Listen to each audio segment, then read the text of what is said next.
Leverage Redemption comes to IMDb TV, and the con is on and more exciting than ever. The team reunites as they take justice into their own hands, not to mention adding a few new exciting recruits. For this crew, the stealing is mutual. There's no shortage of bad guys, and the con game has only gotten more complicated. Don't miss out on the action-packed heist and discover why crime is fun when you're the good guys. Leverage Redemption, now streaming free on IMDb TV. IMDb TV is available on Fire TV, Roku, or anywhere Prime Video is available. If you've been a renter, you know it's stressful to find the perfect place. But Zillow Rentals make it easy. They have filters for pretty much everything, so you can find a rental that's big enough for entertaining your friends, but small enough they won't crash all weekend. Find your sweet spot on ZillowRentals.com.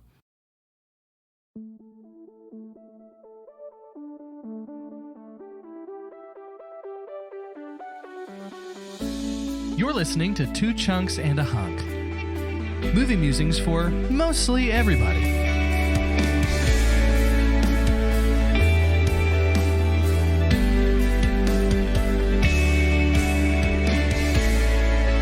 Hello and welcome to Two Chunks and a Hunk. My name is Jordan Wonders, and this week I'm your hunk. I'm Doge, and give him a body chunk, yeah! Oh, I love it. I'm Carter, and we did not train to be merciful here.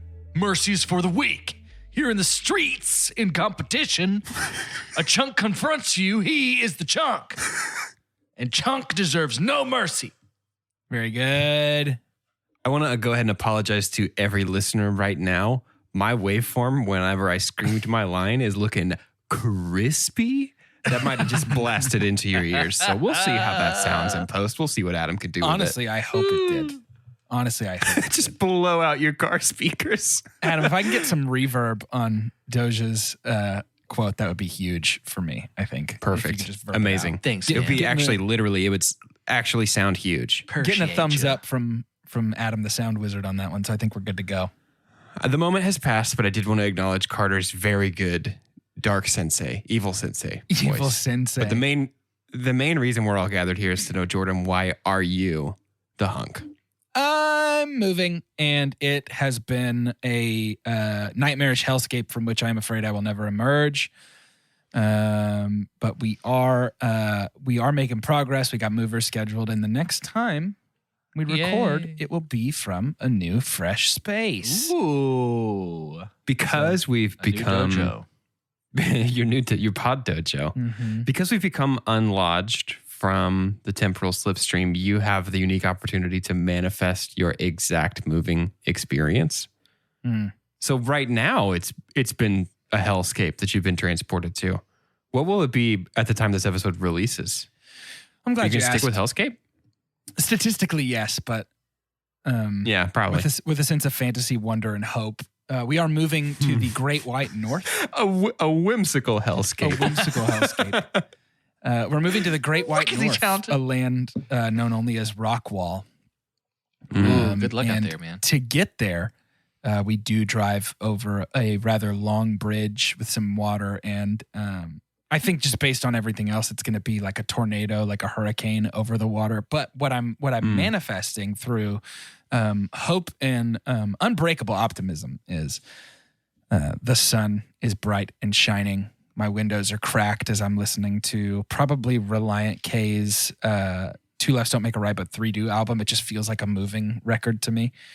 Starting a new chapter. And it's just going to be blasting as I drive across that bridge. My car, Callie's car behind me, moving truck behind us. Just a joyful caravan.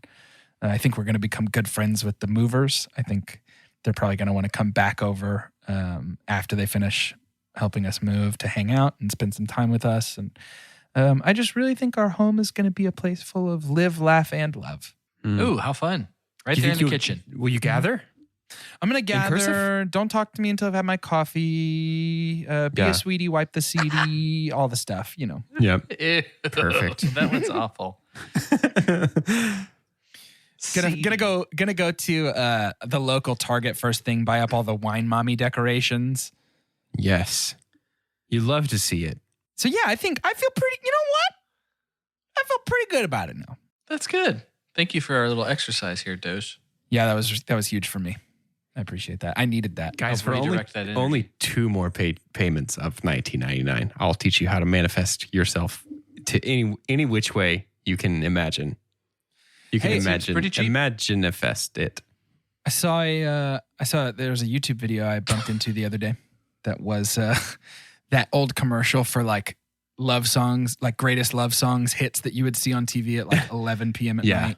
And it was like Michael Bolton, Celine Dion, all that stuff. And I watched the whole thing and it felt like watching this movie that we're about to talk about. But it was 2 easy payments of $19.99, which is what brought that up. But the movie that we're talking about today is... Hang on. You guys seen any other good YouTube videos? Let's stay here for a little bit. Yeah, let's talk about it. Let's not. Dude, I saw the funniest video. There's this kid who went to the dentist. What? Stop. You're not And he gonna thinks it's going to be believe forever? it, I dude. think I He watched thinks the it's same gonna be one. forever. Don't even get me started. It's gonna be forever. Don't even get me started on Charlie Bit Me, dude. Bro. Charlie. You My know, favorite part was Charlie's like, You know that's the peanut butter kid? Hey, no. I don't think it is, Feels but like it's also not. just look around you. We're podcasting about Charlie Bit My Finger. It's time to move on to something new.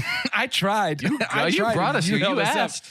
You threw the It was a e-brake. joke. It was like a funny, it was funny. Like, can you imagine if we did a podcast about Charlie Bit My Finger? And then oops.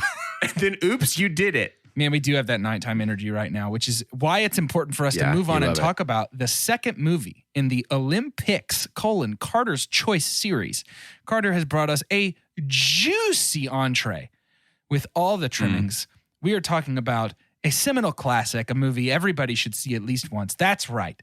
We're talking about The Karate Kid. I only heard Carter's voice on that. Because I didn't watch it. Oh, I watched the 2010 one with Jaden Smith. Oh, Yikes. Okay. Sorry, guys. Yikes. Well, before we dive for real headfirst into this movie, Doge, would you please give us a synopsis? This week's IMDb synopsis is written by Murray Chapman, whose username is an email address containing, I'm counting at least 4 distinct periods. It's a username at cs.uq.oz.au. So I don't think that goes anywhere. Maybe not. Daniel is new in town and is getting picked on by the local bullies who are all adept in karate. Determined to Don't you stick hate up that? for himself, Daniel begins to teach himself karate, only to discover that the caretaker at his apartment seems to be a grand master in karate.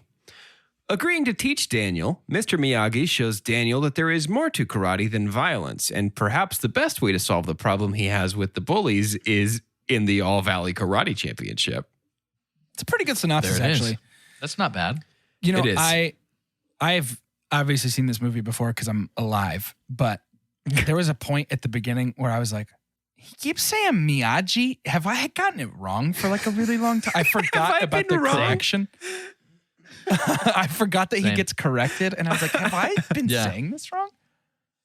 And then the correction happened, and I felt validated. I just want to say before we get moving, everybody knows that old brother Ralph was 22 years old when he filmed Dude, this movie. Yes. He Isn't looked that wild? 13 years old. 22. He said when he told people on set his age, they were like, nah, dude, you're not 22. How old are you really? 22. And he was like, no, I promise, I'm 22. yeah. Dude, he looks younger than Oh, yeah. every character in this movie. New Jersey. Yeah. Doc Brown? Yeah, it was that We've got to go to the competition.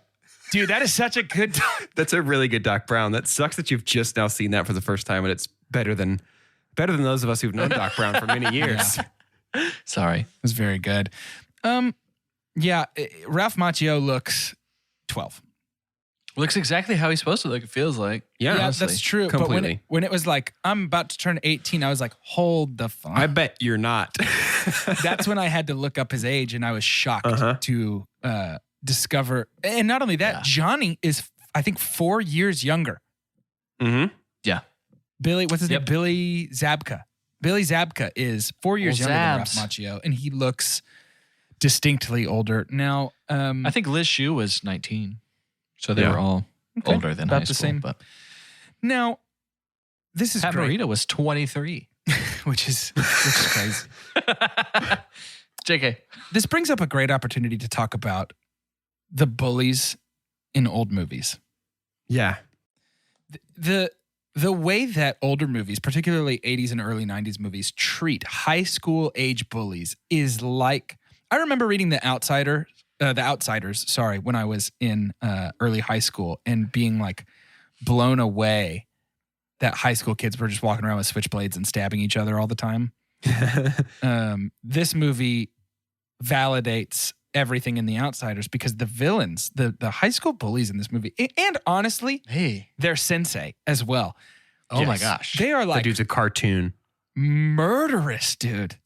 Awful. Like they were going to kill Danny. Dude. Yeah. At the behest of their mean teacher. Right. Yeah. Like The true evil. They were going to actually murder Danny LaRusso. Do you think that they wanted David Hasselhoff for the teacher role and Doesn't it couldn't feel get him like because it? he was too busy working on Knight Rider? My guess is He's he was just too nice. loved. Yeah. He's Yeah. too good of a They're person. like, he can't be this dark. It's David Hasselhaint. Like Cobra Kai Dojo feels like it's like the advertisement's like Cobra Kai Dojo, where psychopaths learn warfare. How to be mean with karate. What parent? There's so much neglect because it is like, who walks in on that? Like, yep. This is where I want my kid to go. For. This is totally what I was hoping for. Dude, He is brainwashing these kids. on top of that, so there's a couple things. One, the fact that he's like some decorated war hero and is also like teaching the kids like drop from the trees and snap their necks. It's like, let's relax real quick. But then in the tournament, they basically break Danny's leg and the refs are like, them's the breaks. Disqualified. It's like, no, Yeah. the whole dojo should be out. Yeah. Out. Yeah, 100% out. And it's not like he just chose Kreese, I think is his name. It's not like Kreese just chose this season to be seedy. It's Right. not like Daniel came around and he was like, "Oh, here's our biggest threat ever." No, their motto now is I've basically really like, gotta murder be everyone. awful. Yes.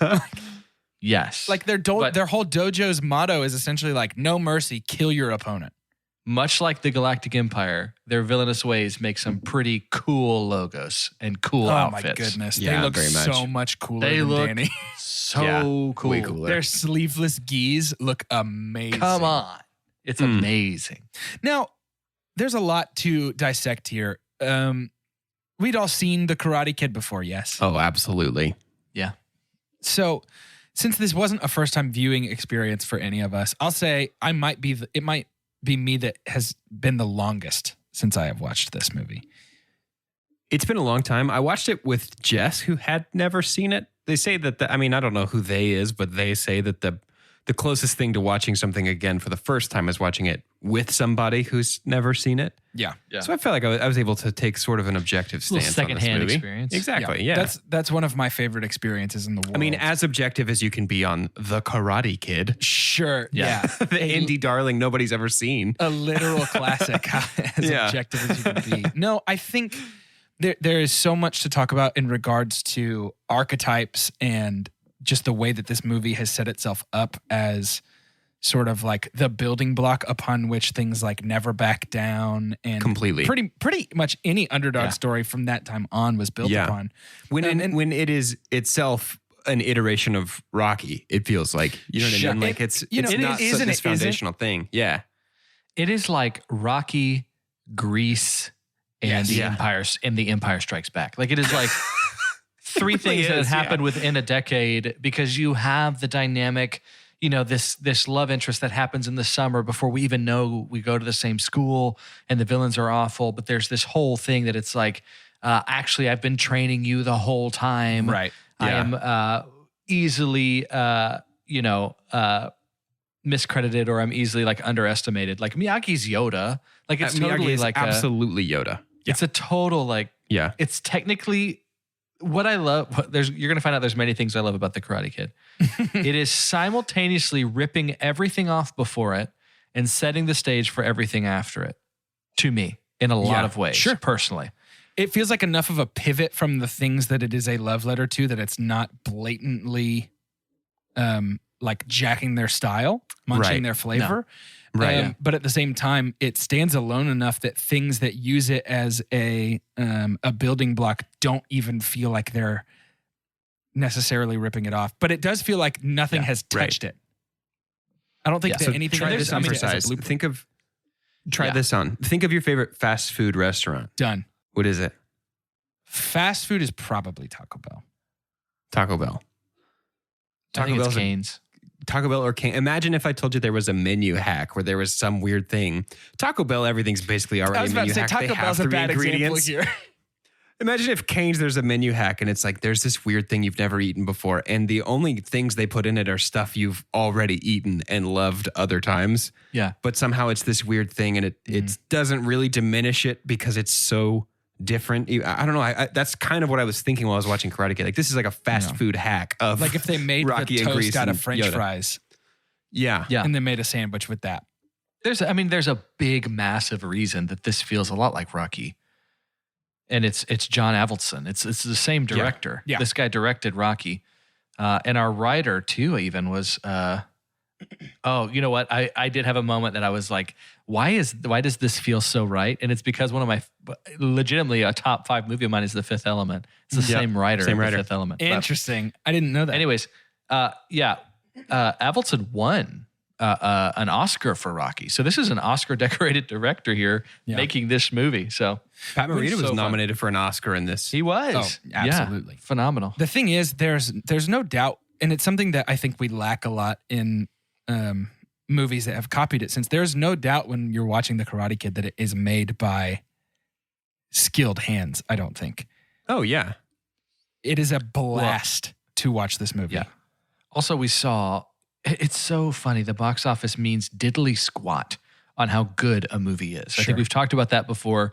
Had a huge episode yesterday that's worth checking out about Box Office Ball that only is really talking about earnings of movies and hype and all that stuff.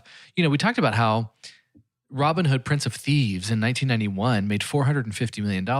Karate Kid, while it only cost $8 million, made about $90 million. So the difference there is absolutely wild because this is technically a much better film. Oh, yeah. Like, Yeah. much better. Completely.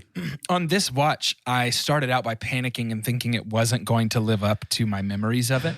I did too. Me too. Over the first 15 minutes, I was like, oh no. Oh no, this is cheesy. This It's is gonna corny. It's ruin over me. the top. Yeah. And then it just lived up. It just clicks. Somewhere it clicks. And I really think it's once he starts training with Miyagi that it's like, okay, this is what I remember it being. Yep. And I think it might even, I'll go so far as to say, I think it might be when he meets Mr. Miyagi for the first time. When he goes down and Miyagi's trying to catch the fly with the chopsticks. There's something so indiscernible about his character and his motivations of just like, why is he helping this young boy? Why does he care so much? Why is he willing to go out of his way? That he just lends this air of like magic to this movie that I think elevates this movie beyond just a high school kid wants to punch people. Pat Morita's Mr. Miyagi is my super pump for that reason. Sure. I mean, it's probably the mildest take of all time to say that Miyagi is one of the standout elements of the Karate Kid. Oh, for sure. I think this movie, it's a really great performance from Ralph Macchio and the script is solid, but this movie lives and dies on the kind of inscrutability, but also the empathy that you read from Miyagi. 100%. I think Which if I he's forgot not about the empathy, if he's not played so skillfully, if there's not that mixture of pathos where you feel for Miyagi and then you're in awe of his wisdom and he's funny, it's way more multifaceted than it seems like it is. 100%. And if it's not done as skillfully as Pat Morita is doing it, it can be a caricature or it can be ineffective. And it's entirely Pat Morita. He just makes it work. Yeah. Yep. I'm going to say this. Pat Morita was just barely edged out as my super pump. He was very close to being my super pump. He is, as a standalone element, the best thing about this movie. I think by a country mile. And so I totally understand where you're coming from. Yeah. He's just a completely masterful performance. Absolutely. And I think it is what you're saying. I think there have been lesser iterations of this character archetype that forget the humor, the empathy, and the care that he shows as a stand-in father figure for this young man who has no one like that in his life and is clearly pretty troubled. Yeah. Like there's a lot of this role in general feels very cared for production-wise. Like it felt this was groomed, this was thoughtful, I think, to have in 1984 to make sure that you have an Asian American playing the role of the Asian American is not necessarily something that was super popular and hasn't been for a while at that time. But yeah, to have him do that and just be so thoughtful with the role, I mean, it makes all the sense in the world. He was 100%. Well, and beyond that, not even, I don't want to nitpick you or anything like that, but he was born in Okinawa. He is technically... Oh, yeah, sorry.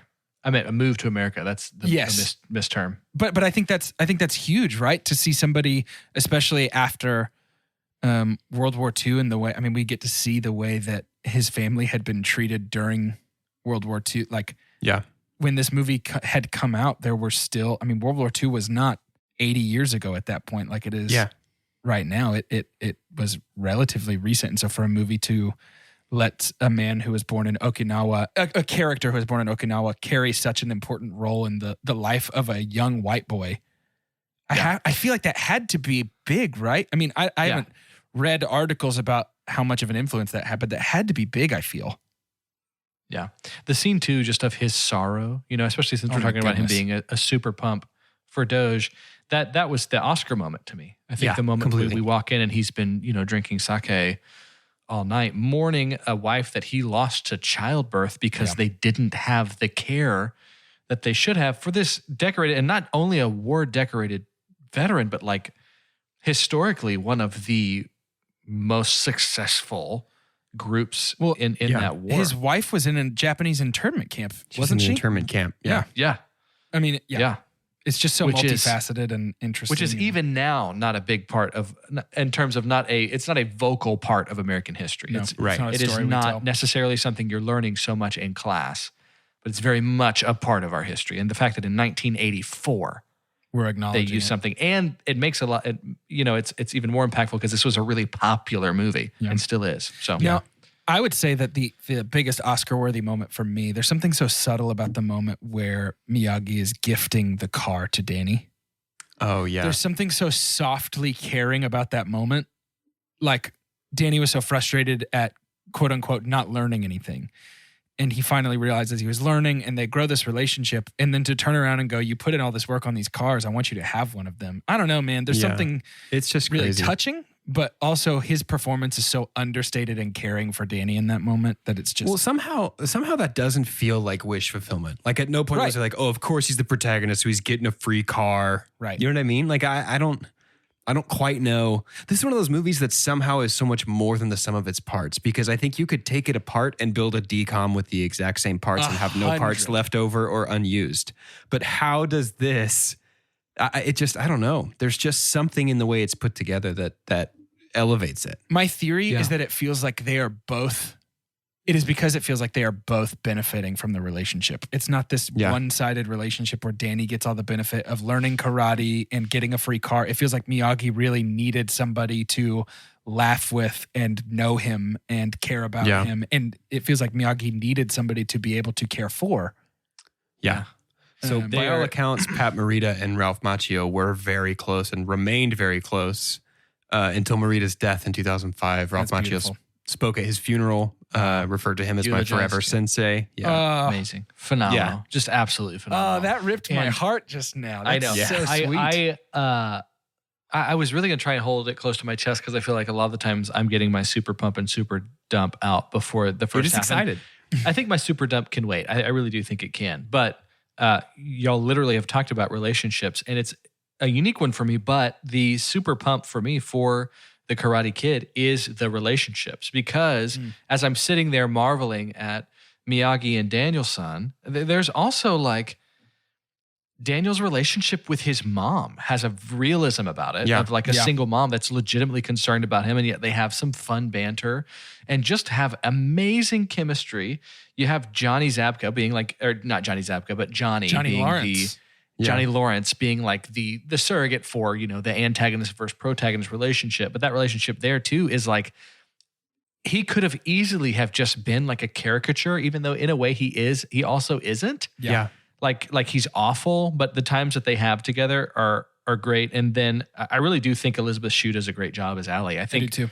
The moments that I didn't remember how much is about their little romance. Yeah. The two of them and the scenes that they just have together as, younger actors. And I it wanted doesn't to feel say like kids, wasted but they time. aren't. Yeah, it doesn't feel like wasted time at all. And the dynamics there's a certain realism to them too, and just bad communication and things like that. But it's cute. It's fun to follow. You kind of root for both of them. When she mocks Johnny, when he's like, "Hey, Allie," and she's like, "Hi, Allie." Like it's like, it's super fun. And by the way, Elizabeth Shue is pretty athletic. She was doing that's her doing the flips and stuff and all that. Oh, wow. So it's like, oh, okay, well, flex a little bit. They're in your prime age, prime physical condition. Yeah, I'm going to confess that my super dump is pretty lackluster. Okay. I had a really hard time finding a super dump for The Karate Kid. Wait, so you like it? Do you like this movie? I do like it, Okay. shockingly. Interesting. My super dump is simply that this movie takes its time getting up and going.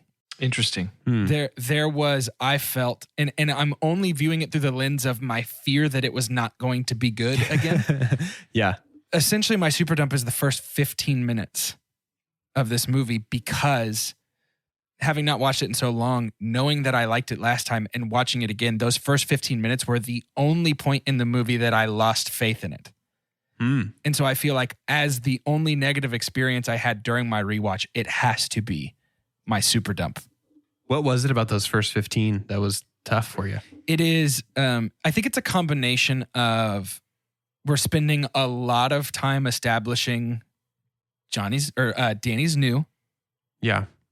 He likes karate but doesn't really know karate. And he's got a crush on this girl. And we just spend a long time setting these things up in kind of a cheesy, like you were saying, it feels like I'm about to watch Horse Sense on Disney Channel at the very beginning. Like it's like, oh man, I forgot this wasn't awesome. And then once it kicks it in, it's great. So yeah, I feel like it has to be the first 15 minutes for me. Yeah. Yeah. It was the only time I panicked. I think I would argue with you, but I have nothing to say outside of like, I liked all of it. Sure. Yeah, right. Hey, I'm not, well, people of the time were pulled that, it's like, no, I don't have anything like that. and I want to be clear, I'm not kidding. I had to really sit and think about like, what did I not think about this movie? Yeah. And it's that's my answer. Yeah. And the other answer I have, and dang it, it might be the most important answer I have all day, is that ding, ding, ding. Yes, sir, it is time to go to Shout Announcements. You're listening to Shout Announcements, the part of the show where we give shout outs and make announcements. I want to give I'm a actually shout not out. listening. I've taken my headphones out. I don't care what you say. The only person I care if they're listening right now is Adam Rader. Shout out to Adam Rader for ruining my life with your David Desmalchian pick. It was honestly baller, and I admire the move. The announcement I have for all of you lovely listeners is this. If you love us, or even kind of like us, tell your friends. Send an episode that you love. Send this episode right now to your friends. Tell them about the show. That is the number one way that we can grow our listening audience and that we can continue to share our love of movies, talking about movies, and watching Pat Morita with the entire world. So please, in fact, if you're listening to this right now because somebody sent it to you, shout out to you as well. Shout out. And we really mean that. From the bottom of our hearts. If you support us on Patreon, then you have likely noticed that within the past couple of days, Back to the Future episode is present in your bonus episode feed. So We have to go back. we have to go back to that episode. So if you haven't listened to it yet, be sure to press play on that one. We're going to be over on Patreon. We are going to be diving back into the world of Elizabeth Shue and reviewing Back to the Future parts 2 and 3 very soon. So keep your eyes peeled for that. As always, listen, if you've listened to the show before, you know the deal. If you support us on Patreon, you get a lot of great stuff. At the $3 a month level, you get those bonus episodes. You get to vote twice in any poll we've got. For just $2 more doll hairs per month, that puts you at $5 a month. You get phenomenal. All that stuff, plus access to our patron-exclusive Discord channel, where we've been playing a little bit of box office ball lately with some of our closest friends. And we're recording this in the past by the time you hear it, but I'm going to go ahead and manifest that each one of my actors has appeared in a movie I did not plan on them appearing in, and I'm actually in first place. You're just rolling. It's a great Very time good there. for you. Congratulations. We are going to be wrapping up. And here's the thing. What's funny, too, of like being in the past right now is hopefully there's actually real Olympics. There's a chance that the Olympics could get canceled. But you know what? Olympics won't be canceled, though. Is the Two Chunks Olympics. The real ones. That are the Olympics, the real ones. Olympics, Carter, also known as me, Carter's Me Choice. Our finale. Stumbling over my words because I'm very Which is excited. funny. I realized just last week that we've been announcing a week ahead. Yeah, we're off. I actually kind of like it. Last week, we announced what next week's episode is going to be. Yeah. So next week is Bend It Like Beckham. Which we said last week. Which is actually going to be lining up around the time that it'll be kind of some of the medaling matches for U.S. soccer. And also the Ted Lasso premiere, right? It's just going to be soccer taking over the world. Yeah, Ted Lasso premiere and the Olympics opening ceremony are happening the exact same night. Guess which one I'm going to watch? I'm watching all of It's it. Ted Lasso, by the way. It's Ted Lasso. What I'm also going to be watching 2 weeks from now in our finale of the Olympics, Carter's Choice. And we do it ahead of 2 weeks now. We do it 2 weeks ahead of time now, so you have enough time to watch it. You know, there's a lot going on. Is Rocky. Yeah. We had to. Yeah. We're gonna fly now, dude. We're going to fly now. It is actually one of the more decorated movies of all time. Yeah. At least in terms of nominations. And we're going to be talking about it a couple weeks from today. I have a steelbook so box set of every Rocky movie on Blu-ray. I am so excited. That's phenomenal. I am a huge fan of the Rocky series. Grab anyone you know named Adrian. That'd be fun. I don't know any raw Adrians. eggs. Hey, that's our challenge to you, actually. Weirdly, I do know a butt kiss, though. Our challenge to you is this. You have 2 weeks between when this episode releases and when our Rocky episode releases to find someone in your life named Adrian that you can tell them about this podcast. Send a link to our Rocky episode. We're going to offer a special dedication to all Adrians. I just got a text from this person. Can you read that? What? Get out. One of my best friends' name is Rocky. So amazing. Wow. It's ordained. But come out and watch. Come out and watch and listen, Rocky. Come on, and get ready to send it to any Adrians that you know. We've gone entirely too long in this episode without talking about You're the Best. At Freedom Mortgage, freedom means helping veterans use their homes for better living. Whether that be through refinancing your mortgage, accessing cash through your home's equity, or helping you purchase a new home, making home financing a custom fit.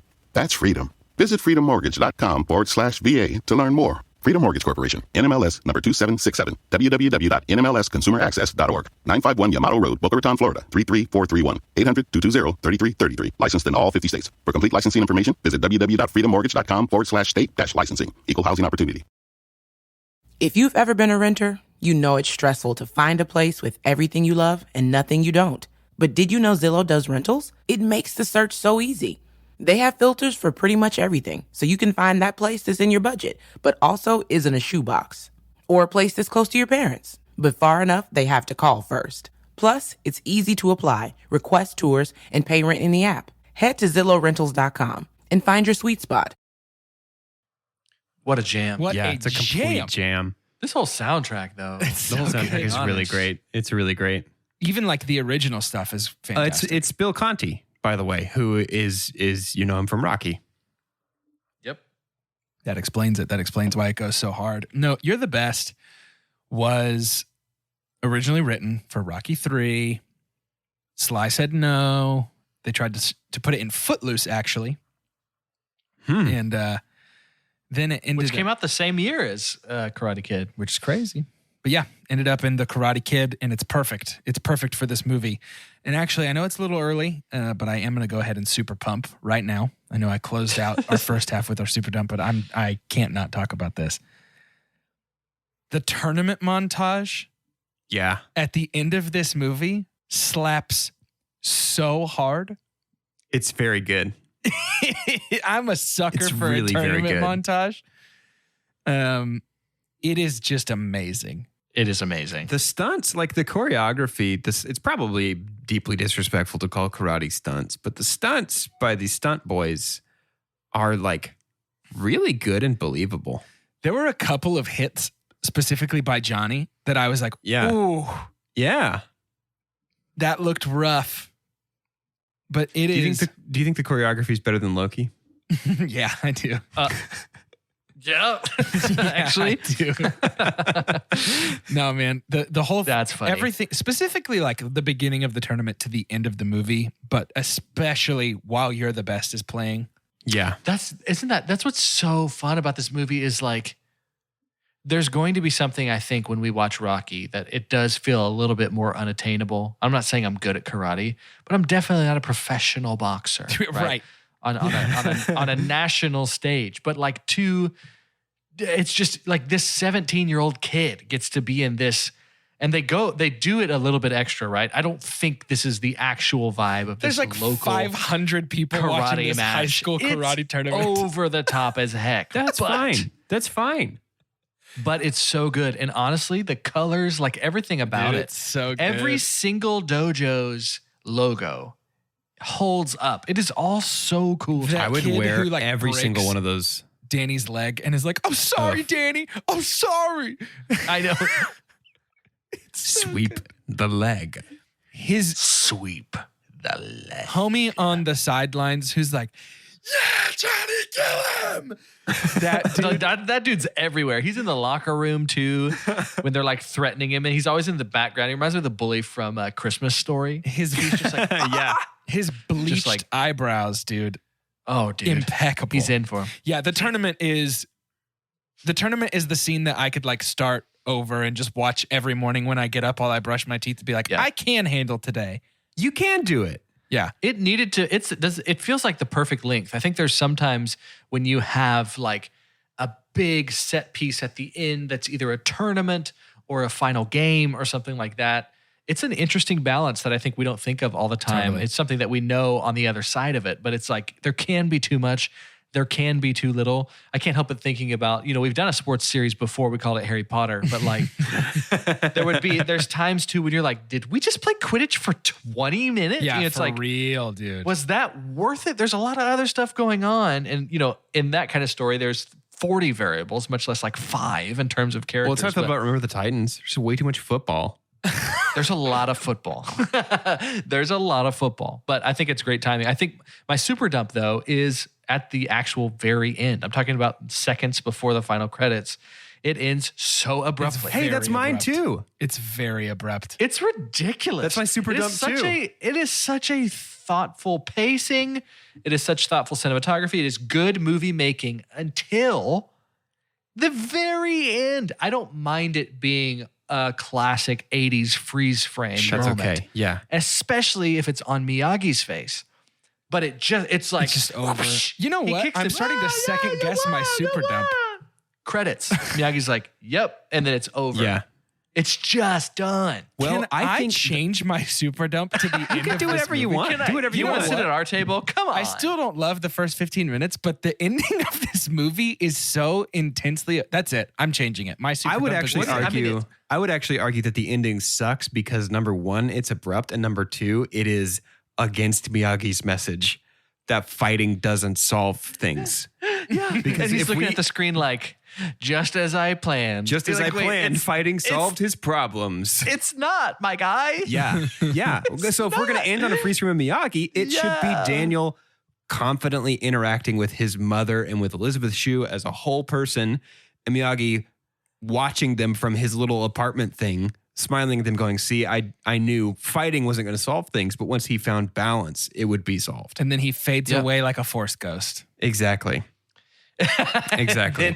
and then he's gone. Well, now that we've gotten the important super dump and super pump discussions out of the way, I do think it's time to start talking about that arcade mini golf water slide place that they all hang out at. I would Friday love nights. to go there. I would actually How love to go there very fun. much. I want to go there right Did now. that look? It looked so fun. It looks amazing. And all of those places are like dumpsters where people buy weed now. But here's the thing, like in the that 80s, they were awesome. that Weed water dumpsters, they call it. That water slide, that's like a water park. Yeah. Like they were like, we could do that, but we didn't bring our swimsuits to the arcade. Oh, yeah. What? Yeah, you're right.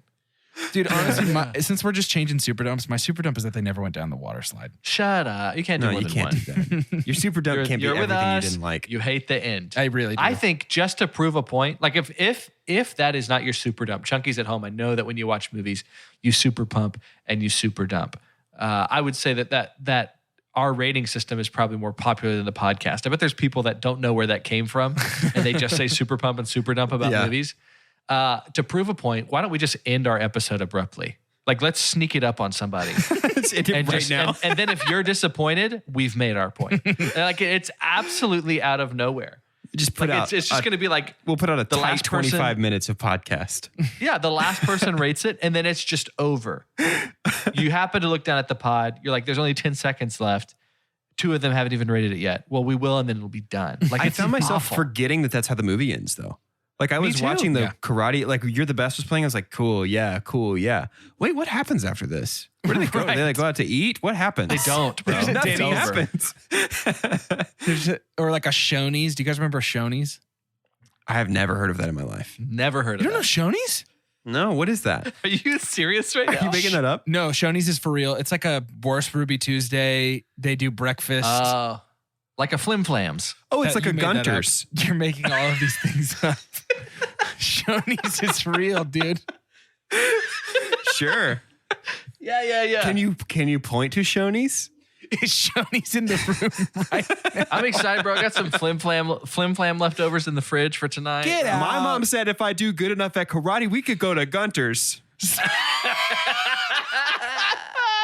Someone listening right now knows Shoney's, I promise. Someone listening is aware of Shoney's. Man, I didn't know this was going to go this way. Oh, man. Man, that's a bummer. Shoney's was the place to be after stuff. Got to get dessert at Was that a- Grimmets after, you know. Was that a Georgia thing? Is that why we don't know about it? I don't know. I've literally never heard I of don't know what that is. Am I? Oh. Am I? The moment you realize it's going to be in the episode notes. Like, Yeah, no, it's real. I'm double checking. There's a I want to go now. the I wanna closest go to- Shoney's to us is in Henrietta, Oklahoma. We got to make a pilgrimage to Shoney's. We record an episode from Let's record Karate Kid 2 from Shoney's. Shoney, it's such a pet name. It's like, who my little Shoney? Oh, my goodness. Gag. That got me, dude. I don't. That's fun. I was going somewhere. And Oh, boy. apparently it was to Shoney's, but I don't remember I guess. anymore I what I was guess. going to say. Hey, did this create the... I guess it probably didn't, huh? I was going to ask if it created the, like, you're doing all these things and you didn't even know you'd been training this whole time trope. But it doesn't, right? Like, it doesn't invent that. It's just probably the most famous version of that. Right. I don't know. I can't think of another one before. Because I guess the only thing I would think of before would be Luke and Like Yoda. Return of the Jedi. Yeah. But that's clear. Like, he knows he's training. He's got Yoda on his back and he's doing flips and stuff. Yeah, that's fair. Can we spend a little time on Johnny? Yeah. Johnny's great. He's so good. He's awesome. Do you think he Johnny's was great. told to channel Sly? You think he did? Is do you think it's an intentional, like, I mean, it's the like New England vibe, right? But more than that, it feels to me like Shadows of Sly. And I don't know if that's intentional. Talk about Daniel or Johnny? Johnny's you a talking California about? boy. Who are you talking about? Are you talking about Johnny. Johnny? I thought you said Daniel. I said I'm talking Johnny. about Daniel. No. Sorry. Daniel does feel like Rocky. Yes. 100. Yeah. Sorry. Rocky's Philadelphia, Yeah. but We know still this. Yeah. pretty similar. It's really close to Jersey. That's a Pretty New similar. England. It's New England. Is it? It's I don't not actually old know. England. Yeah, well, certainly. England, bro. Technically, we're all. It's technically New newer than England. So Texas I is think we much can count newer it. than England. But I was talking specifically about Johnny. Danny does a great job as well. Yes. Sorry, I misheard you. Johnny's fantastic as well. But do you Johnny- think he's intentionally trying to do Sylvester Stallone? Because he's pretty bad at it if he is. If he's trying, probably he's not. missing it. No, I don't feel like he is. Here's the thing, though. I'm going to say it, and I know there's a big contingent of people that are Johnny Lawrence fans, and I get it. He's a believable. I mean, he's over the top with the like murder you in the parking lot kind of vibes that he gives off. But like, new kid comes in, starts to talk to your ex, wants to step to you in the one thing that you're known to be good at. I can understand being 2-time champ. I can understand bristling. And Yeah, and at totally. the end, he does come around and he's like, mad respect, Danny. Honestly. Yeah. Yeah, You got way to go, me. Danny. Yeah, Zabka was asked to kind of write his own story for Johnny Oh, interesting. and have his own little origin there, which it's always fun when you hear of like actors getting that. You don't really get that, obviously, in like biographical movies. You can do stuff in fiction like that. Sure. But he imagined Johnny to have never really had a dad, and his father figure being Kreese. And so Okay. feeling Sort of an feeling an exact obligation. Diametrically opposed version of Danny. He's Dark Machio. He's Dark Machio. Yeah. Yeah, very much so. So, yeah, I think he pulls it off, honestly. I think this 19-year-old kid did exactly what he intended to do. And so that's why he's got the conflict when Kreese is telling him. I think it's more than just his master in that situation. For sure. I think it is. Yeah. It's more than his sensei. It's actually someone who he looks at as a dad. I actually wish we got a little more of that. Yeah. Maybe Maybe that's it's what in Cobra Kai. I don't know. I haven't watched any of Cobra Kai. maybe that's what I've Cobra heard it's Kai goes amazing. into. I've heard it's really good. This made me really want to watch it. Me too. I think you have to watch 2 and 3 first, and I've only seen 2. I've never seen 3. Yeah. Mm. Well, I don't fine. think I've seen 3 either. Fine. I loved this, so I'll go back and Cool. watch more of it. Great.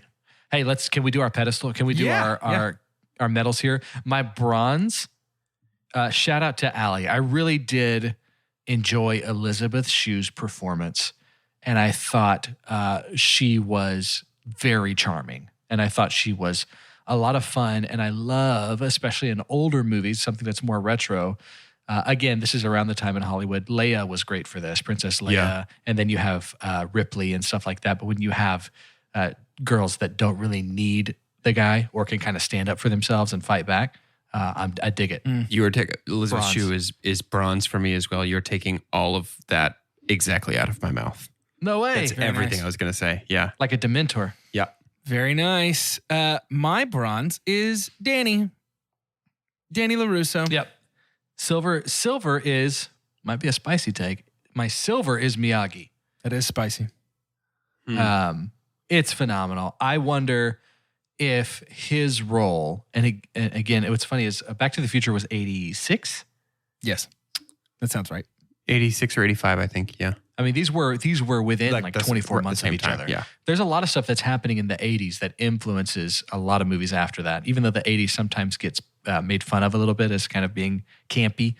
But as much as Doc influences all the mad scientists behind him, I think Miyagi has a massive amount of influence too. So it's kind of cool to see 2 seminal characters back to back, Patreon and now. Miyagi is credited as being a seminal Master Splinter influence for every iteration of Ninja Turtles after this. Get out, dude. Yeah. I love it. Love it very much. Phenomenal. Danny Silver for me. He is wonderful. Not my favorite thing about this movie, though. It's fair. Yeah, my silver is Johnny. Johnny rules so hard. Mm-hmm. And I think that this movie is less if I can't understand his motivations to be mean. That's so cool. Mm. I love that. My gold is Daniel-san. Bro, I think he is a legitimate, in the spirit of sports, he is the most valuable player. I think if he, who has been given all the screen time at the middle of all this, doesn't have the charm that he does and pulling for him, it's good to also get frustrated at the protagonist sometimes. Sure. Because you want better for him. You want him to keep his head straight.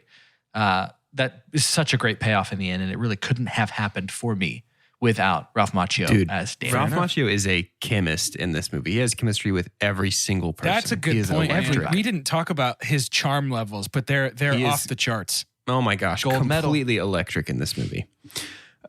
Which is fine that he's electric, but what's more powerful than electric? Gasoline, baby, and that's Pat Morita. Gold wood medal and for rock, me. according to Pokemon and their type matchups. Pat Pat Morita is both a wood and a rock Pokemon because he instructs Daniel-san to sand his wooden floor and he rocks. Maybe he's steel because of the cars. Very good. The Shaquille O'Neal movie? That's going to be next. Oh, I missed an opportunity. Real steel. No, steel. Yeah, my gold medal is pretty far and away Miyagi to me. Yeah. He's just, when I think of the Karate Kid, I honestly think of Miyagi, not Daniel-san. That's why you love the Hilary Swank one so much. I think I've only seen it one time. And I don't think it's very good if memory serves. But yeah, man, Pat Morita, the way that he plays Miyagi, I can't say it any better. I didn't think of this until Doge, you said it, but the word empathy is so perfect for this character who is teaching a high school boy how to fight. You can easily lean into aggressively like gross and overly masculine and teaching the wrong lessons to a young boy, but instead I feel like he teaches him patience and to wait and to win with dignity rather than to win at all costs. Yeah. And I think that's important for this movie to be what it is. So yeah, to me, it's a gold medal to Miyagi. Yeah. Morita gives us a character that when we compare, other characters like that, specifically I'm thinking about Yoda too, but what's great about Miyagi's time on screen is we go ahead and get his whole story. All of canon. Yeah. All of canon is right there. A lot of these other ones, like it's funny to bring up Splinter, and then we can also talk about, Yoda again, but it's like, it stuff got written after the fact. Sure. We saw a cool character, and then we wanted to go ahead and say, here is all of the stories around it. But Miyagi's just one meal, you're done, you get it all. It all happens all at once. Master Splinter, that's so interesting. I love that. I think that's really great. It would be so fun to do it. Perfect sense. It's so fun to do a Ninja Turtle series. Oh my gosh. Back pocket. Maybe in 2032. Yeah. Once we've watched everything else. It's coming out right after our 50 Shades series. I promise you, I'm planting my flag, listeners. It's happening someday.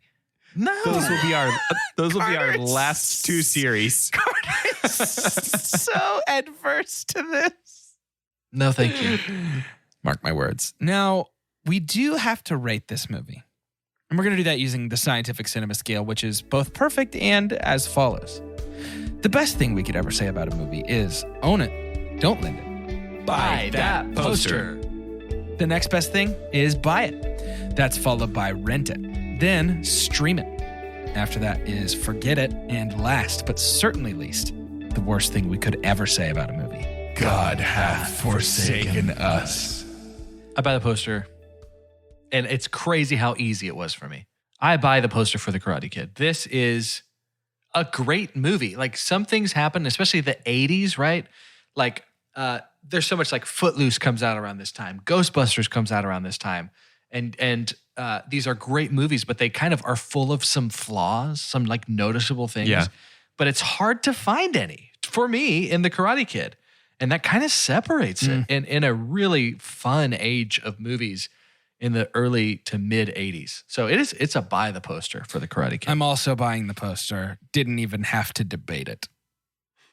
Like about halfway through the movie, I knew it was a poster, and then You're the Best kicked in, and I was like, I'm buying the poster of the poster.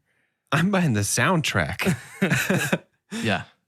This was a pause no matter how small the errand. 100%. It's like sometimes we'll watch movies even when we're supposed to be doing a critical eye.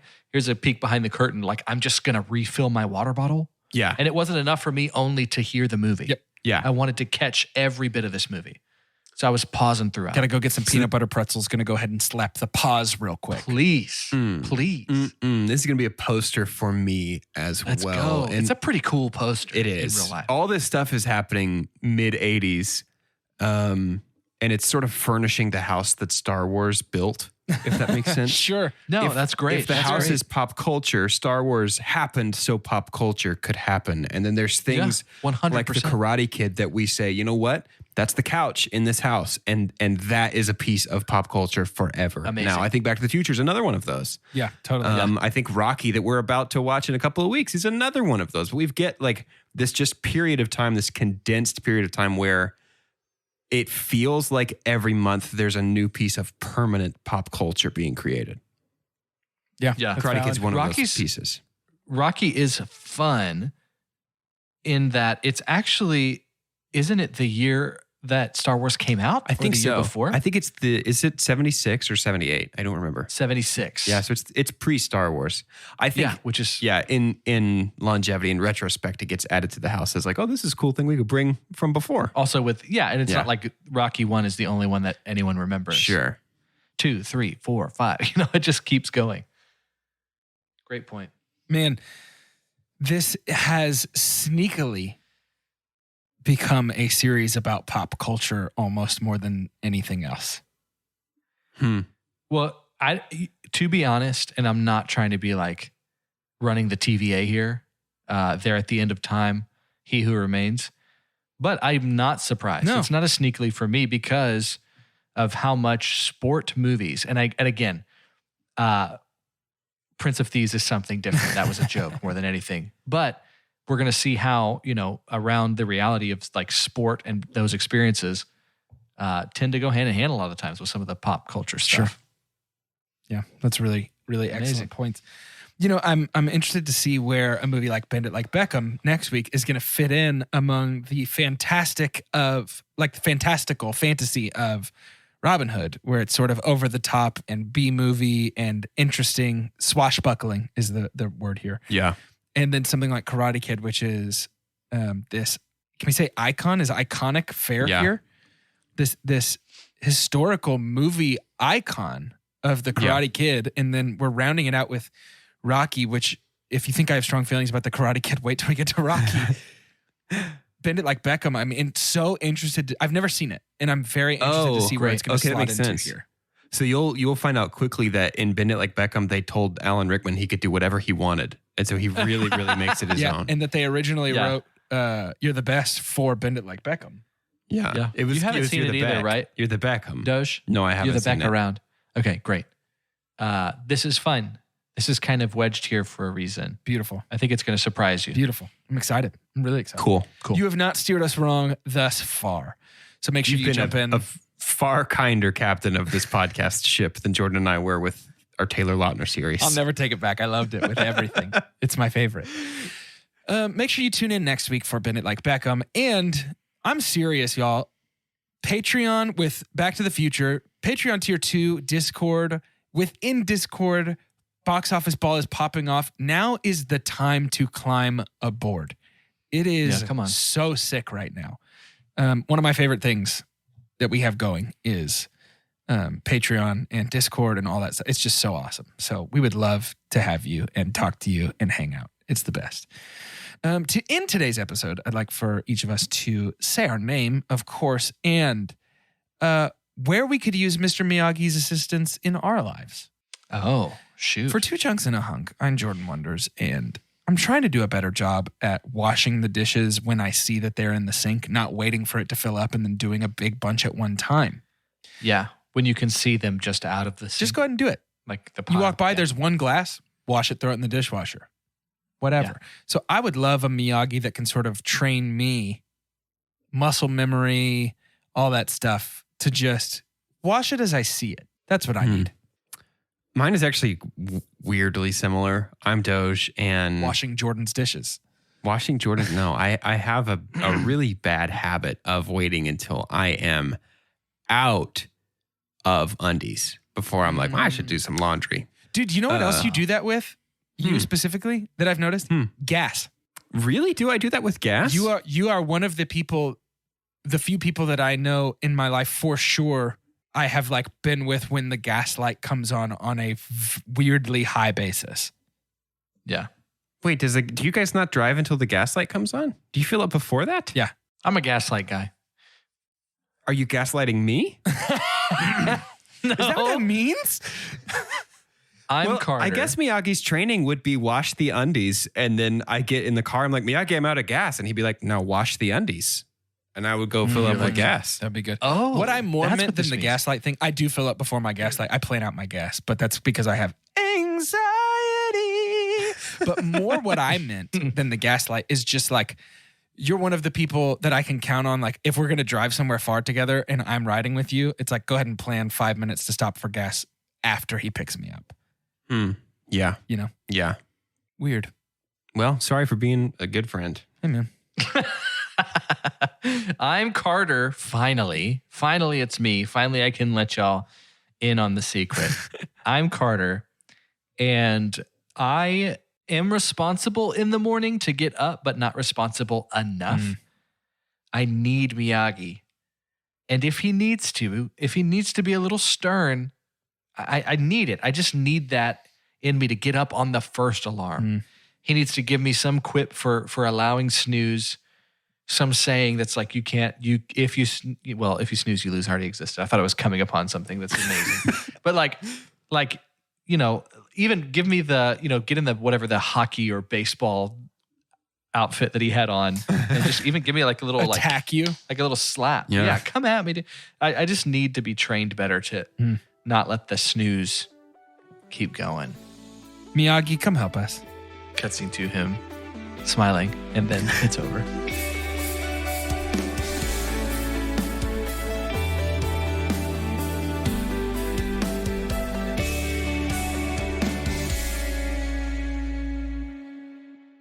If you've been a renter, you know it's stressful to find the perfect place. But Zillow Rentals make it easy. They have filters for pretty much everything, so you can find a rental that's big enough for entertaining your friends, but small enough they won't crash all weekend. Find your sweet spot on ZillowRentals.com.